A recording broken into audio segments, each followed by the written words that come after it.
ذرا سوچیں، ایک شخص جس کے پاس اربوں ڈالرز ہیں اور اس کا صرف ایک ہی جنون ہے، 150 سال تک جینا۔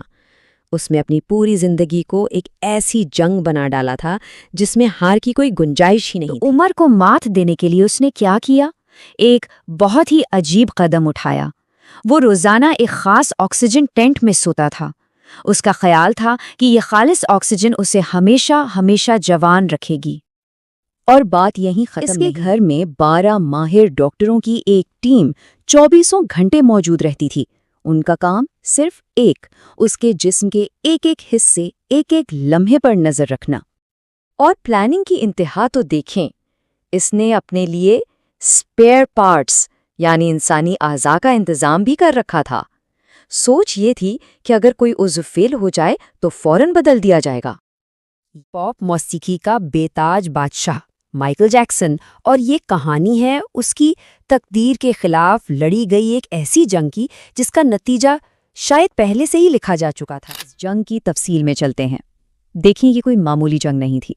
یہ ایک ایسی جنگ تھی جو اس نے اپنی ہی پہچان، اپنے ماضی اور سب سے بڑھ کر اپنی اس فانی زندگی کے خلاف شروع کر رکھی تھی۔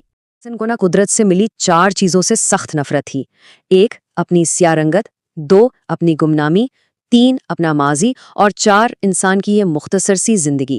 اس نے ان چاروں ہی محاذوں پر جنگ کا اعلان کر دیا، اور اس نے اپنے البم تھرلر کے ذریعے گمنامی کو تو ہمیشہ کے لیے دفن کر دیا۔ وہ دنیا کا سب سے مشہور انسان بن گیا، اور اس طرح اس جنگ کا پہلا اور شاید آخری مورچہ فتح ہو گیا۔ لیکن تو صرف شروعات تھی۔ اس کی اصل جنگ تو اپنے ہی وجود سے تھی۔ اسکرین پر دیکھیں اس کی اس تبدیلی کا سفر، کیسے اس نے درجنوں سرجریوں سے اپنے قدرتی نقش و نگار بدل ڈالے اور اپنی اصلی پہچان کو ایک مصنوعی شخصیت کے پیچھے چھپا لیا ہے۔ اس کے سب سے بڑے دشمن کی طرف، موت۔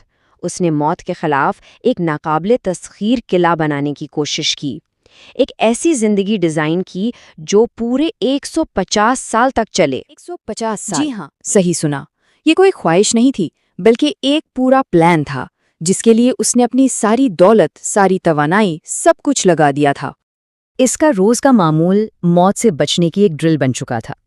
آکسیجن ٹینٹ میں سونا، جراثیم سے بچنے کے لیے ہر وقت دستانے اور ماسک پہننا، اور روز ڈاکٹروں سے سر سے پاؤں تک مکمل چیک اپ کروانا۔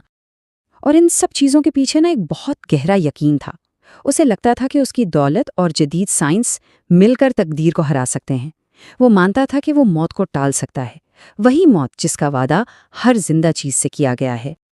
لیکن پھر وہ رات آ ہی گئی، وہ رات جسے نہ کوئی منصوبہ، نہ کوئی ڈاکٹر اور نہ ہی کوئی دولت ٹال سکتی تھی۔ ایک ایسا انجام جسے روکنا انسان کے بس میں کبھی تھا ہی نہیں۔ 25 جون 2009 اس رات مائیکل جیکسن کی سانسیں اکھڑنے لگیں۔ وہی ڈاکٹر جن کی ڈیوٹی تھی اسے 150 سال تک زندہ رکھنا، وہ اسے چند لمحوں کی مہلت بھی نہ دلا سکے۔ یہ چارٹ دیکھیں، اس کی منصوبہ بندی اور حقیقت کے درمیان کتنا بڑا فرق ہے۔ 150 سال جینے کا خواب اور حقیقت، صرف 50 سال کی عمر میں وہ ہمیشہ کے لیے خاموش ہو گیا۔